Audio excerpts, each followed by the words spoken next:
Today we'll detail the downfall of Ed Orgeron.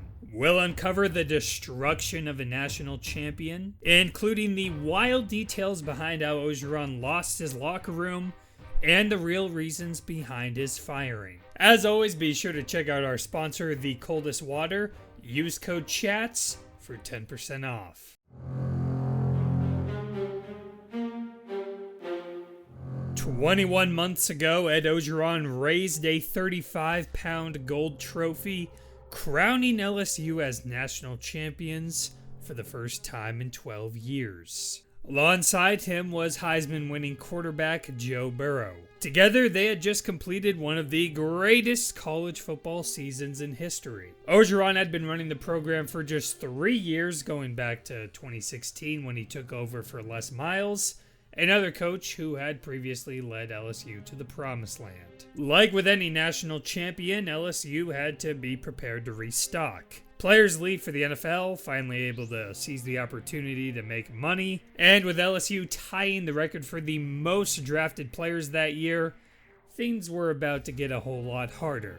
Gone were the big names like Justin Jefferson, Patrick Queen, and Clyde Edwards-Helaire. Nothing hit harder, though, than losing the two Joes. Joe Burrow parlayed his Heisman into a number 1 overall draft pick. His patience as a redshirt senior graduate student had paid off for himself, and for Orgeron, who had a talented and experienced quarterback, take over the college football world. The other Joe, of course, was passing coordinator Joe Brady, whose contributions to LSU's record-setting offense have been well documented. The Panthers snatched him up as their offensive coordinator, and he could be looking at a head coaching job in the NFL real soon. Speaking of the NFL, Orgeron set his sights on some pro experience as he added Scott Linehan to lead the offense. Linehan's pro style was a change in direction from Brady's dynamic spread offense. On the defensive side, popular defensive coordinator Dave Aranda left to be the head coach at Baylor, a team that has exceeded expectations so far this year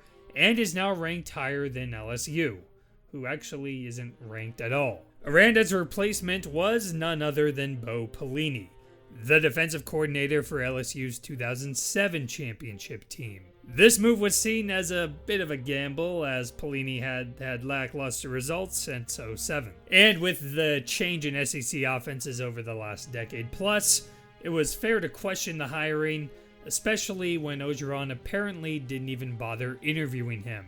But before the benefit of hindsight, it was also tough to question a coach coming off a national championship who had also just hired Joe Brady. No matter the coaching replacements, LSU still had the SEC's fewest returning starters. Even then, they still had some star power. The biggest return was Jamar Chase, the best receiver in the nation. But just weeks before the season began, Chase decided to opt out. There's a famous quote that says, "You're only as good as the team around you." And for Orgeron, his team was suddenly nowhere near as good as it previously had been. Right off the bat, LSU looked not just beatable, but downright weak. They allowed a record 632 yards of offense against Mississippi State, a team that finished 3-7. Throughout the year, Pelini's defense was one of the worst in the FBS. And as a former defensive coach himself, this was an embarrassment for Orgeron. But off the field, there were arguably even bigger embarrassments going on. According to ESPN, there was one day where players planned on marching through LSU's campus as part of a social justice protest. Only problem was, nobody bothered to tell the head coach.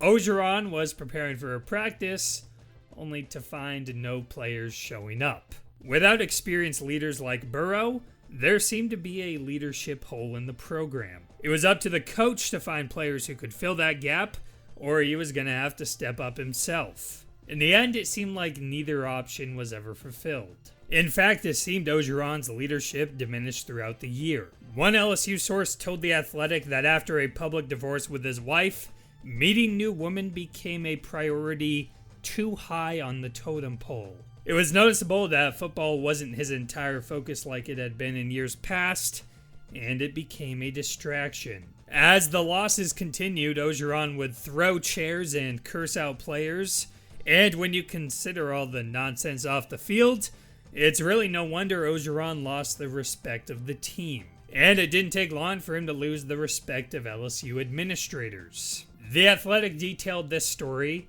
Orgeron pulled up to a woman at a gas station wearing exercise attire. He said, "Hey, you look like you work out. We could work out together." The woman informed Orgeron she was married, to which he responded, "Why does that matter?" That woman was the wife of a high-ranking LSU official. Word of this reached the LSU Board of Supervisors, the collection of prominent Louisiana attorneys and business owners appointed by the governor, who make the most important decisions at LSU.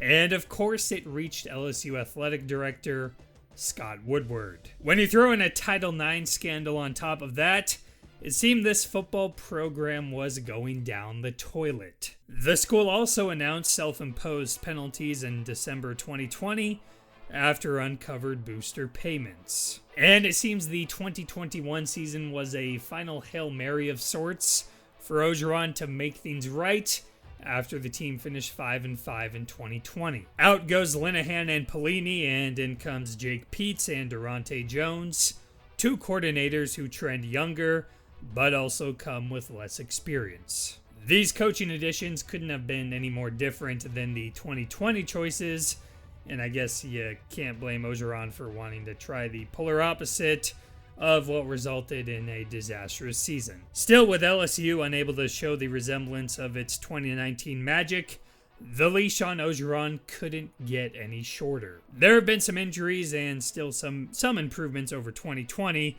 but by and large, the coordinators haven't been much of a success. And it was going to be near impossible for Orgeron to win back the team, the school, and the fan base. Plus, with an athletic director in Scott Woodward who didn't hire Orgeron in the first place, and sure seemed ready to leak out all this info to the press in defense of letting Orgeron go, that makes it pretty easy to believe that 2021 was a lame duck year from the start. As for what's next for Orgeron, well, there are legacy questions at stake. Can he prove himself without an all-time college quarterback and a lightning-in-a-bottle pairing of coordinators? Or should we look at his legacy from a team-building perspective? Because after all, he was the one who pieced together the Burrow and Brady puzzle to create a match made in heaven. And he used the LSU brand to create some of the best recruiting classes in the country. Overall, we'll remember these vivid details of Orgeron's downfall and the quick destruction of a championship team,